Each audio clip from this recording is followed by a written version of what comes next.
Good afternoon, everyone, and welcome back to theCUBE's live coverage of Snowflake Summit 2025 here in San Francisco. I'm your host, Rebecca Knight, alongside my co-host and analyst, Dave Vellante. We would like to welcome Erin Foxworthy, Global Industry Go-to-Market Lead, Marketers and Advertisers at Snowflake. Welcome to the show, Erin. Thank you so much. And Kevin Longo, VP of Sales and Product Marketing at Fanatics. Thank you so much for coming on the show, Thanks Kevin. for having me. Yeah, so we're very big sports fans here Let's go. on theCUBE. Let's go, right. But why don't you, and I'm sure we've all rubbed up against Fanatics, maybe sometimes when we don't even know we are, but tell our viewers a little bit about your business model and the kinds of data that you are grappling with all the time. Yeah, I mean, it's immense. So I think, transparently, I've been at Fanatics for about 5 months, and we are in the Fanatics advertising side of the business. I think what struck me when I got here is Fanatics as a company has built this incredible ecosystem that spans all of sports. But on the advertising side, we are enabling brands to partner across a small sliver of that. So what most people know us for is we own and operate over 900 e-com sites. That includes fanatics.com, but also all the team and league shops that you would visit. And that's where we focused our sales motions in the past. But really, as we're looking towards the future, we have an extensive events business. We run what's called Fanatics Fest. It's like the Comic-Con of sports, where people get to meet. It's like a dream come true. We also operate the fan events at WWE events across the year. So I think that's a really interesting business. Our collectibles business has been on fire since we acquired Topps in 2020. We have the fastest growing sports book in the country. And by virtue of our relationship with Lids, we also operate over 1,000 stores, both at Lids and then in venues and stadiums across the country. And so, kind of as I'm thinking about my own excitement towards this company, it's like, how do we do more cohesive things across this entire ecosystem? And then if you think about all the touch points that I just listed, you understand that we're sitting on a vast amount of data, and that's where the partnership with Snowflake becomes so critical. So can you describe a little bit about the actual data that you have? I mean, obviously, it's the people who are buying the t-shirts, it's the people who want the collectibles, but I mean, that's really valuable stuff because those customers are almost cultish in their devotion to that team. Yeah, we actually say like our data is more based on passions, like wants more than needs, which I think is a really interesting through line, especially as advertisers are thinking about classic retail media motions, which are data based on things that people need or buy. And sure, transactions are part of our data stack, but really it's so much more because these are people saying, these are the things that I care so much about. This signed jersey from Barry Bonds is so special to me.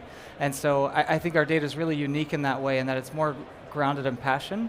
But to talk about the data itself, so you obviously have all the commerce sites, which is immense. Collectibles, but betting and gaming, think about the daily habit of betting and gaming and how often you would go in and place a bet, 5 bets a day, 10 bets a day, and we're sort of developing an understanding of the fan through that. And so we're constantly thinking about all the different operating companies that sit at Fanatics and how they can enable us to have a more robust understanding of each and every fan. So Erin, what's happening in the world of marketing and advertising? I mean, the AI must be completely changing the way that your customers are thinking about it. Yeah, what's really exciting about what's happening with AI with marketing is that marketers understand consumers really well. That's their job. They're understanding the behavior of marketers. A lot of times though, data's been out of grasp for them. So if you think about some of the data sets, right, that Kevin's talking about, they're starting to actually be able to ask questions of data they've never had before. Right, so if you think about, I want to understand these consumer touch points, these fan data sets that I've never had access to, I can now put natural language on top and ask questions of really difficult data that I've absolutely never had a chance to do before. So a good example of that is we have a lot of different marketers bring in social listening data from various platforms, and just asking questions of trends. Right, what's happening across the social ecosystem, what's culturally relevant, maybe I want to work with a partner like Fanatics to get really interesting data sets around fandoms. And so the AI is allowing them to actually access this data in ways they've never been able to before.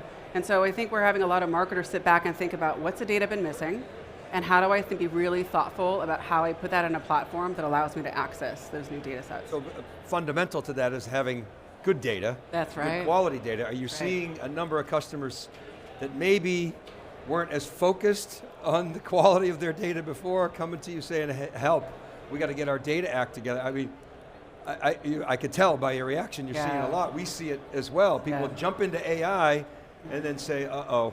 I don't have a data strategy. I got bad data, I got bad AI. Yeah, I mean, if you walk the show floor today, a majority of these partners are actually here helping marketers. It's a massive use case, right? Because if you think about the touch points of marketing, and the budgets the marketer has, right? These are large budgets in an organization, sometimes the largest budgets in an organization, and they need data. right? They need data to do their jobs and to be efficient and to harness the power of AI. So what's happening is they're needing to understand a platform that can handle the different types of data sets that we're talking about, unstructured, video, audio assets, things that we've never had before as marketers to leverage in our campaigns, but we need that to be able to come in a platform that can unify that and allow us to bring the AI to the data, right? And that's really where a lot of marketers are transforming their businesses.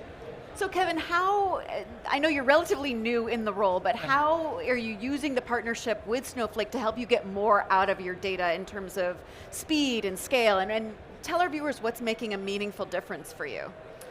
Yeah, I mean, so if you know Fanatics as a company, our mission statement is we relentlessly enhance the fan experience. We're trying to do that everywhere we can. And as an ads business within that company, we're not spared from that remit. That's truly core to what we're doing. And so like a Fan Fest is a fun example where if a brand came to us and said, we want to give you $5 million to show up and promote something, we would actually not say yes immediately. We would say, how do you show up in such a way that makes the event better?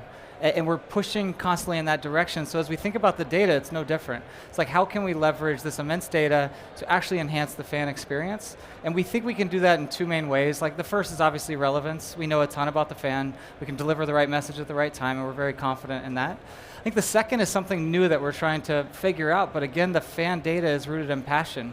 And I just think marketers, when they develop that understanding, it's such a new creative canvas that if I know what you really care about, what you live and die by, I can deliver a message that you might receive even better. So I think, again, it's all kind of rooting in how we can enhance the fan experience, even as we think about advertising. So are you finding that Celtics fans are generally better looking and smarter and kinder people? No comment. You're not a Celtics fan? No. We're in pain right now. I'm Dallas through and through, so I have a lifetime of pain. Yeah, All right, feel your pain. Are you seeing, what does the data tell you about non-mainstream sports? We're seeing definitely the rise of women's sports. I mean, WNBA, amazing. Other sports, like I read recently, sailing was one of the most watched, most fanatic sports. What are you seeing in terms of alternative sports? The rise of women's sports has been amazing. I mean, I was looking at the data last week, particularly around just women's sports sales, so we combined WNBA and WSL. Last year you had this amazing Caitlin Clark effect, obviously, but even this year compared to last year, we're still up 35% in that category. If you look at it without the Caitlin Clark effect, so you go back 2 years, we're up about 650%. So it's just exploding onto the scene. And then I think to your point, there's been this emergence of like all these new sports. I watch beanbag toss on like ESPN 6 or whatever. Those guys are unbelievable. They make every shot. How can you even compete? And so we're constantly thinking about, we are the brand that brought together all of the league sites and merchandising opportunities and everything. And we think there's an opportunity to do something like that in video, where to your point, now there's viewership everywhere and they're watching all sorts of different things, and we think we can be a long-term aggregator of that content. So Erin, as Kevin said, the data is really about people's passions and about what they love and what they're willing to live and die for. Right. How is Snowflake helping to tap into those passion-driven audiences? So we break down, when we talk to marketers, specifically the CMO, we talk about 3 different things. We talk about building trust, building relevance, and building impact. So one of the ways you start thinking about is not only working with a way that the data comes in and how it's structured, and making sure that it's unified in a way that can be leveraged across the entire company. It's also about making sure you have consent of that data, right? It's making sure that you're actually allowed to use the data and respecting the consumer's decision to opt in or opt out. So we've created a lot of partnerships. One of them is an example of a company called OneTrust, who is a global consent management company. So before you start to think about downstream segmentation of all these amazing fan and touch points, that you can start to be relevant, but you're making trust with that consumer. Now you start getting into where a lot of the AI is playing. This is the segmentation and analysis. I want to understand this passion point. I want to meet my consumer and I want them to find their fan base. How can I leverage AI to think about this fan loves these specific types of sporting events, or maybe ones they've never seen before, and predicting their behavior, right, and understanding how you find those touch points in the ecosystem. Fanatics is a huge part of that, right? The fragmentation is not in sports, it's everywhere. Right, and so how do we start to be able to match the audiences that a marketer has to the right partner that understands this type of data, which is Fanatics, and then measure back the impact of that. And so that's all done on Snowflake, right? And so that's what's been so amazing, is that they're bringing together all this structured data, we're bringing together the marketer's data, and then we're marrying it, right, so they can find each other. And that's what gets so exciting between our partnership. Well put. So I'm interested in that trust, relevance, impact. Yeah. and how that translates into how you guys are building trust, relevance and impact, and what the data shows on each of those. What are you measuring there? Like, across trust? yeah, so I mean the fans obviously trust you, they go to your platform, it's authentic, so you're putting out relevant content. And impact is what? Monetization? Is it yeah, I mean, engagement? advertiser outcomes really. So as we're building everything, we have trust at the center because we can never violate the trust of the fan. That would just be antithetical to everything that we're doing.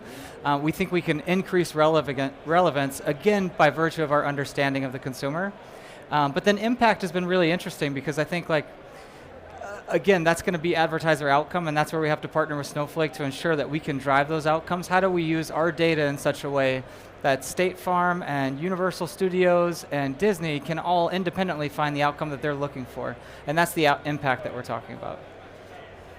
So Fanatics is leveraging Snowflake's AI capabilities to drive personalization. What does that look like behind the scenes? It's a mess. That's probably good for you to answer. It's a question for you. No, it feels like you. I think there's a couple things when you're thinking about the way that the data is structured. And we walk in it through, if you think about the way that the data is collected and ingested, and the types of formats that the data comes in, right? So again, the amazing about Snowflake is that we work with all different types of data sets. You've heard that today, coming in all kinds of, it was a time a lot of structured to unstructured now and semi-structured. As that data comes in, what's happening is that Kevin's team is having a platform that can unify that into a semantic layer that basically tells what that data represents, right, across all those different types of data sets. And then what's happening is that they can take that semantic model and apply that to the AI models that come to it. And the great thing about Snowflake is that instead of you taking that data, sending it out to a model where you don't necessarily know it's being used, the amazing thing that through our architecture is that the models come to that data. So you can choose the best of breed algorithm, an LLM, to start to do things like, how do I think about building segmentations that I can leverage for my marketers, as an example. So it's very similar on the marketer side on what Kevin's doing within his own business. It's making sure you're segmenting relevant audiences and using the right models to make sure that that's the right segment, meeting that right need of that consumer. You build a platform on top of this, you call it FanGraph? Yep. Is that right? You know, social graph, we have value graphs. What's FanGraph? FanGraph is everything we know about the fan. So it's the amalgamation of like all these different, if you think about the opcos going into it, so it's commerce, it's betting and gaming, it's collectibles, all of these are coming in with sort of different understandings, different expressions of fandom, if you will. And so FanGraph is where we pull all that together.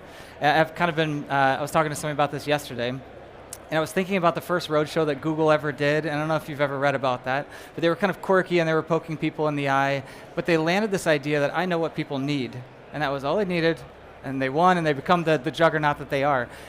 We don't have that, but I'm so fascinated by the idea that we don't know what you need, we know what you want, we know what you aspire to, we know what drives you, and I think that that's a whole new value prop that we're still trying to figure out how we sort of untether and offer that up to advertisers. So that's kind of a knowledge graph of the fan that you build?